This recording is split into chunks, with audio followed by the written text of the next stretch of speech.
ఏపీలో స్ట్రాంగ్ రూముల దగ్గర కట్టుదిట్టమైన భద్రతా ఏర్పాట్లు చేశారు. ఇటు అభ్యర్థుల ఏజెంట్లు కూడా స్ట్రాంగ్ రూముల దగ్గర గస్తీ కాస్తున్నారు. సీసీ కెమెరాలతో నిఘా ఏర్పాటు చేశారు. ఫలితాలు వచ్చే వరకు భద్రత కొనసాగనుంది.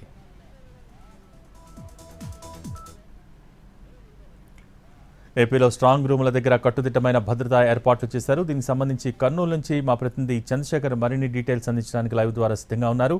చంద్రశేఖర్, ప్రస్తుతం అక్కడ ఎటువంటి భద్రతా ఏర్పాట్లు చేశారు, దానికి సంబంధించిన డీటెయిల్స్?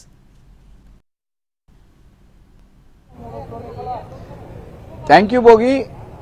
ఉమ్మడి కర్నూలు జిల్లాలో ఈ ఎన్నికల్లో గణనీయంగా పోలింగ్ నమోదైంది. ప్రస్తుతం మనం రాయలసీమ యూనివర్సిటీలో ఉన్నాం. ఇక్కడే స్ట్రాంగ్ రూమ్లు ఏర్పాటు చేశారు.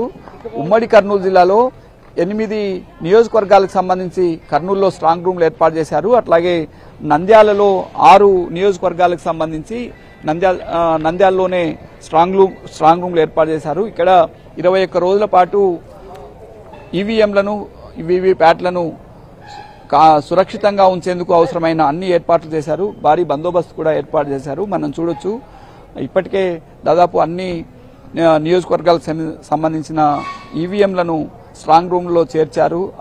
ఆయా గదులను సీజ్ కూడా చేశారు. కర్నూలుతో పాటు పాణ్యం నియోజకవర్గం, ఆలూరు, ఆదోని, ఎమ్మిగనూరు, మంత్రాలయం, కోడుమూరు నియోజకవర్గాల సంబంధించిన ఈవీఎంలను ఇక్కడ భద్రపరుస్తారు.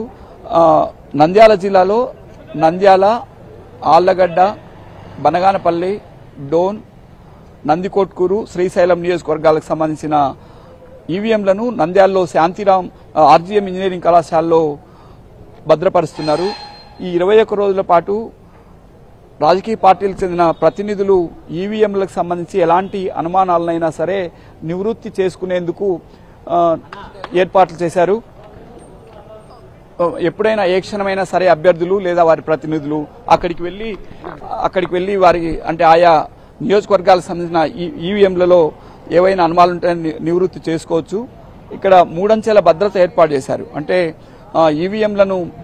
ఈవీఎంలను భద్రపరిచిన గదులను పూర్తిగా సీజ్ చేశారు. అక్కడ బయట నుంచే అంటే ఈవీఎంలను చూసి ఏమైనా అనుమానాలు ఉంటే వాటిని ఏదైనా తనిఖీ చేసుకునే అవకాశం ఉంది.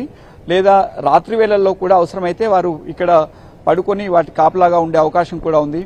ప్రతిరోజు కూడా జిల్లా స్థాయి అంటే రిటర్నింగ్ అధికారి లేదా ఆ తర్వాత స్థాయి అధికారి రోజు మార్చి రోజు లేదా ప్రతిరోజు ఒక అధికారి ఈ స్ట్రాంగ్ రూమ్లు భద్రపరిచిన ప్రాంతాన్ని సందర్శించేందుకు ఏర్పాట్లు చేశారు. నంద్యాలలోనూ అదే పరిస్థితి. నంద్యాలలో 6 నియోజకవర్గాలకు సంబంధించిన అసెంబ్లీ నియోజకవర్గాలకు సంబంధించిన ఈవీఎంలను అక్కడ భద్రపరిచారు. జూన్ 4వ తేదీ వరకు ఈ ఈవీఎంలను భద్రపరచాల్సి ఉంటుంది. ఆ తర్వాత జూన్ 4వ తేదీ కర్నూలులో 8 నియోజకవర్గాల ఓట్ల లెక్కిస్తారు. అట్లాగే నంద్యాల జిల్లాలో 6 నియోజకవర్గాలకు సంబంధించిన ఓట్లను లెక్కిస్తారు.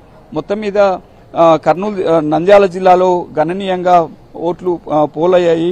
81.12% గతంలో ఎన్నడూ లేనంతగా ఈ సార్వత్రిక ఎన్నికల్లో ఓట్లు పోలయ్యాయి.